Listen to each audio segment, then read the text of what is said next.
Tu perds ta vie chaque fois que tu ouvres la bouche, que tu laisses ton esprit paniquer, que ton humeur te trahit et que ton argent t'échappe. Voilà la vérité que personne n'ose te dire. Et pourtant, c'est elle qui décide silencieusement si tu seras respecté ou écrasé. Dans un monde où tout le monde parle trop, réagit trop vite et dépense sans réfléchir, celui qui sait se contrôler devient dangereux, imprévisible et donc puissant. Si tu es ici, ce n'est pas un hasard. Quelque chose en toi sait déjà que tu vaux plus que la version que le monde exploite. Avant d'aller plus loin, prends une seconde pour liker cette vidéo et t'abonner à la chaîne. Ce simple geste permet à l'algorithme de pousser ce message vers ceux qui en ont besoin, et je t'en remercie sincèrement. Et dis-moi en commentaire, d'où tu regardes cette vidéo? France, Côte d'Ivoire, Sénégal, Congo-Kinshasa, Canada, Algérie, Cameroun, ou peut-être Paris, Lyon, Marseille, Strasbourg, Abidjan, Montréal, Dakar ou Haïti, une autre ville du monde. Et surtout, quelle heure est-il chez toi en ce moment? Je lis chaque message, je réponds à tout. Ta présence ici, c'est ce qui fait notre force. Reste bien jusqu'à la fin, parce que le dernier point que je vais révéler est celui que presque personne ne connaît, celui qui sépare définitivement ceux qui survivent de ceux qui dominent. Le premier secret, la bouche, là où naît la domination. Ta bouche est l'endroit où la plupart des gens signent leur propre défaite. Ils pensent parler pour se libérer, pour s'exprimer, pour être compris, mais en réalité, ils parlent pour se dévoiler. Chaque mot que tu prononces est une information. Chaque phrase que tu lâches est une pièce de ton jeu que tu poses sur la table. Et dans un monde de stratèges, celui qui montre ses cartes en premier perd toujours. Regarde autour de toi. Les gens qui parlent le plus sont rarement ceux qui contrôlent la situation. Ils expliquent, ils justifient, ils se plaignent, ils se confient. Ils croient créer de la proximité, mais ils ne font que créer de la vulnérabilité. Et la vulnérabilité dans un monde dur n'attire pas la protection, elle attire l'exploitation. Un esprit machiavélique comprend une chose simple, le silence est une arme. Quand tu te tais, tu observes. Quand tu observes, tu apprends. Et quand tu apprends, tu prends l'avantage. Celui qui parle trop est prévisible. Celui qui se tait est imprévisible. Et l'imprévisibilité, c'est la base du pouvoir. Chaque fois que tu racontes tes projets, tu invites la critique. Chaque fois que tu partages tes doutes, tu offres une prise. Chaque fois que tu dis ce que tu ressens, tu donnes à l'autre le mode d'emploi pour te manipuler. Quelqu'un qui sait que tu as peur de perdre peut te menacer de partir. Quelqu'un qui sait que tu as besoin d'être aimé peut te retirer son attention. Quelqu'un qui sait ce que tu veux peut te le faire miroiter pour t'utiliser. Les puissants parlent peu, mais quand ils parlent, chaque mot est calculé. Ils ne parlent pas pour se soulager, ils parlent pour produire un effet. Ils savent que la majorité des gens ne contrôlent pas leur langue, parce que leur langue est contrôlée par leurs émotions. Ils parlent quand ils sont en colère, quand ils sont blessés, quand ils sont excités, quand ils ont peur. Et à chaque fois, ils laissent une trace. Toi, si tu veux passer du côté de ceux qui dominent, tu dois apprendre à créer du vide, le vide du silence. Laisser les autres parler, s'exposer, se trahir eux-mêmes. Pendant qu'ils déversent leurs pensées, toi tu observes leurs failles. Pendant qu'ils cherchent à être compris, toi tu cherches à comprendre. La bouche maîtrisée n'est pas une bouche fermée par faiblesse. C'est une bouche fermée par stratégie. C'est la différence entre quelqu'un qui subit le monde et quelqu'un qui le façonne. Parce qu'au final, celui qui contrôle ce qu'il dit contrôle ce que les autres savent, et celui qui contrôle l'information contrôle toujours le jeu. Deuxième secret, l'esprit, le vrai champ de bataille. Si ta bouche est la porte par laquelle tu te trahis, ton esprit est la prison dans laquelle on t'enferme. La majorité des gens pensent être libres, mais ils vivent enfermés dans leurs propres peurs, leurs propres blessures et leurs propres scénarios imaginaires. Ils ne réagissent pas à la réalité, ils réagissent à ce qu'ils craignent de perdre. Et celui qui contrôle ta peur, contrôle ton comportement. Un esprit non maîtrisé est un esprit manipulable. Tu peux être physiquement fort, intelligent, talentueux, mais si tes émotions prennent le dessus, tu es déjà vulnérable. La peur du rejet, la peur de l'abandon, la peur de manquer d'argent, la peur d'échouer. Ce sont des filles invisibles que les autres peuvent tirer sans même que tu t'en rendes compte. Il suffit qu'une personne appuie sur le bon bouton et tu réagis exactement comme elle le veut. Le monde est rempli de gens qui ne font pas ce qu'ils veulent, mais ce qu'ils redoutent le moins. Ils restent dans des relations qui les détruisent parce qu'ils ont peur d'être seuls. Ils acceptent des situations injustes parce qu'ils ont peur de perdre leur sécurité. Ils se taisent quand ils devraient parler et ils parlent quand ils devraient se taire, simplement parce qu'ils sont gouvernés par la peur. Un esprit machiavélique ne cherche pas à supprimer ses émotions, il cherche à les dominer.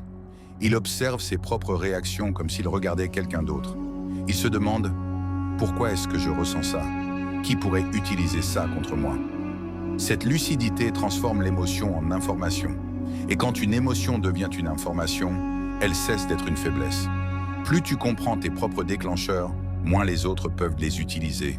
Quand tu sais ce qui te fait peur, ce qui te met en colère, ce qui te rend dépendant, tu peux décider de ne pas agir sous leur influence. Tu peux attendre, tu peux réfléchir, tu peux choisir. Et ce simple espace entre le stimulus et la réaction est là où naît le pouvoir. Les manipulateurs cherchent toujours à te faire réagir vite, répondre immédiatement, décider sous pression, parler sous l'émotion. Le stratège, lui, ralentit. Il respire. Il laisse l'orage passer. Parce qu'il sait que la personne qui garde la tête froide pendant que les autres perdent la leur finit toujours par prendre le contrôle de la situation. Maîtriser ton esprit, ce n'est pas devenir insensible, c'est devenir souverain. C'est refuser de laisser tes peurs écrire ton histoire. C'est comprendre que la plus grande liberté n'est pas de faire ce que tu veux, mais de ne pas être forcé de faire ce que tu redoutes. Et quand ton esprit est libre, plus rien ni personne ne peut vraiment te tenir. Troisième secret, l'humeur, le langage silencieux du pouvoir. Tu peux garder le silence, tu peux contrôler tes pensées, mais si ton visage, ton ton et ton énergie te trahissent, tout est déjà perdu. L'humeur est le langage que tu parles sans mots, et c'est celui que tout le monde comprend le mieux. Les gens peuvent ignorer ce que tu dis, mais ils ressentent toujours ce que tu dégages. Et ce que tu dégages détermine la façon dont ils te traitent. Un homme qui laisse ses émotions couler librement sur son visage est un homme lisible. Et un homme lisible est un homme prévisible. La frustration se voit dans les yeux. La peur se sent dans la posture. Le besoin transparaît dans la voix. Même quand tu essaies de le cacher, ton corps parle pour toi. Et ceux qui savent lire ce langage savent exactement quand te pousser, quand t'intimider, quand te manipuler. Le monde ne respecte pas l'explosion émotionnelle. Il respecte le contrôle. Quelqu'un qui s'énerve, qui se justifie, qui perd son calme, montre qu'il est touché. Et dès que tu montres que tu es touché, tu montres aussi où frapper. C'est pour ça que les personnes vraiment puissantes semblent souvent froides, calmes, presque détachées. Ce n'est pas qu'elles ne ressentent rien, c'est qu'elles ne laissent rien transparaître. L'impassibilité est une forme de domination. Quand personne ne sait ce que tu penses ou ce que tu ressens, tu deviens une énigme. Et l'être humain a peur de ce qu'il ne peut pas décoder. Face à quelqu'un de calme, les autres hésitent, ils doutent, ils projettent. Et pendant qu'ils essaient de te lire, toi, tu les lis. Contrôler ton humeur, ce n'est pas refouler, c'est choisir ce que tu montres. Tu peux être en colère à l'intérieur et rester posé à l'extérieur. Tu peux être blessé et garder ton regard stable.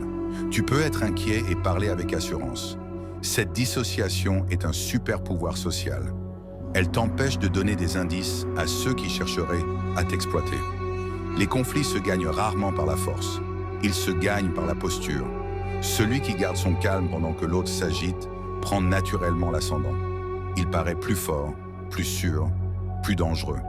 Et dans l'inconscient collectif, le calme est toujours associé au contrôle. Si tu veux vraiment changer la façon dont le monde te traite, commence par changer ce que tu laisses transparaître. Parce qu'au final, les gens ne respectent pas ce que tu dis que tu es. Ils respectent ce que ton attitude leur fait sentir. Notre plus grande règle, l'argent, la chaîne invisible ou le levier du pouvoir. L'argent n'est pas seulement quelque chose que tu gagnes ou que tu dépenses. C'est une force qui décide, en silence, de ce que tu peux accepter, de ce que tu peux refuser et de la liberté que tu as réellement. Beaucoup de gens se croient libres parce qu'ils peuvent parler, se déplacer, choisir leurs amis. Mais en réalité, ils sont tenus par une laisse financière. Ils disent oui non pas parce qu'ils sont d'accord, mais parce qu'ils n'ont pas le choix. Quelqu'un qui vit au jour le jour est vulnérable. Il ne peut pas attendre, il ne peut pas négocier, il ne peut pas se retirer. Il est obligé de supporter l'inacceptable, d'endurer l'humiliation, de rester dans des situations toxiques simplement parce que la peur de manquer est plus forte que son amour-propre. Et cette peur se voit. Les autres la sentent. Les systèmes la repèrent. C'est ainsi que se crée la domination moderne. Un esprit machiavélique voit l'argent différemment. Il ne le voit pas comme un symbole de statut ou un moyen d'impressionner. Il le voit comme du temps cristallisé. Chaque billet, chaque chiffre sur un compte représente des heures de vie stockées, prêtes à être utilisées pour acheter de la liberté, de la distance, de la sécurité. Plus tu as de temps stocké, moins tu es pressé. Et moins tu es pressé, plus tu es puissant. La plupart des gens dépensent pour apaiser une émotion. Ils achètent pour combler un vide, pour impressionner, pour se sentir mieux quelques minutes. Mais ce qu'ils font vraiment, c'est échanger leur futur contre un plaisir immédiat. Chaque dépense impulsive est une petite capitulation. Une façon de dire « je ne peux pas attendre ». Et celui qui ne peut pas attendre ne peut pas dominer. Les véritables stratèges cultivent dans la réserve. Ils ne vivent pas à la limite. Ils construisent dans des marges. Une marge financière, c'est la capacité de dire non. C'est la capacité de partir. C'est la capacité de rester calme quand les autres paniquent. Quand tu as des réserves, tu peux observer, comparer, négocier. Quand tu n'en as pas, tu prends ce qui vient, même si c'est mauvais pour toi. L'argent te donne aussi une chose que beaucoup sous-estiment, le silence. Quand tu n'es pas dépendant, tu n'as pas besoin de supplier, de te justifier, de te vendre. Tu peux être discret, tu peux être sélectif, tu peux attendre la bonne opportunité. Et dans un monde où tout le monde est pressé, celui qui peut attendre est toujours en position de force. Comprends ceci, la pauvreté ne te rend pas seulement pauvre en biens, elle te rend pauvre en options. Et un homme sans options est facile à contrôler. Un homme avec des options est imprévisible et donc dangereux pour ceux qui aiment dominer. Maîtriser ton argent, ce n'est pas accumuler pour briller, c'est accumuler pour être libre. Et la liberté dans ce monde est la forme la plus pure de pouvoir. Tout ce que nous avons vu jusqu'ici converge vers une seule vérité. Le pouvoir n'est pas quelque chose que tu prends aux autres, c'est quelque chose que tu construis en toi. La bouche, l'esprit, l'humeur et l'argent ne sont pas des domaines séparés. Ce sont 4 leviers du même mécanisme. Quand l'un t'échappe, les autres suivent. Quand tu les maîtrises tous, tu deviens un problème pour ceux qui aiment contrôler. Regarde la majorité des gens. Ils parlent trop parce qu'ils pensent trop, ils réagissent trop parce qu'ils ressentent trop, et ils dépensent trop parce qu'ils ont peur. Tout est lié. Une émotion non maîtrisée devient une parole. Une parole devient une action. Une action devient une conséquence. Et la plupart du temps, cette conséquence te met dans une position plus faible que celle d'avant. Le stratège inverse le processus. Il commence par le contrôle intérieur. Il observe ses pensées sans s'y perdre. Il sent ses émotions sans leur obéir. Il choisit ses mots comme on choisit ses armes. Il gère son argent comme on gère des provisions en temps de guerre. Chaque décision est orientée vers une chose, garder l'avantage. Quand tu contrôles ce que tu dis, tu contrôles l'information. Quand tu contrôles ce que tu penses, tu contrôles la peur. Quand tu contrôles ce que tu montres, tu contrôles la perception. Quand tu contrôles ce que tu possèdes, tu contrôles ton futur.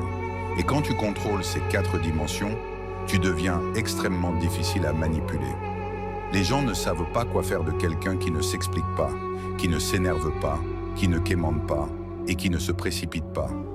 Ils sentent qu'il y a quelque chose de différent, une solidité, une menace silencieuse, parce que ce type de personne n'est pas régi par le chaos extérieur, mais par un ordre intérieur. C'est ça, être machiavélique dans le sens le plus pur. Ce n'est pas être cruel, c'est être lucide.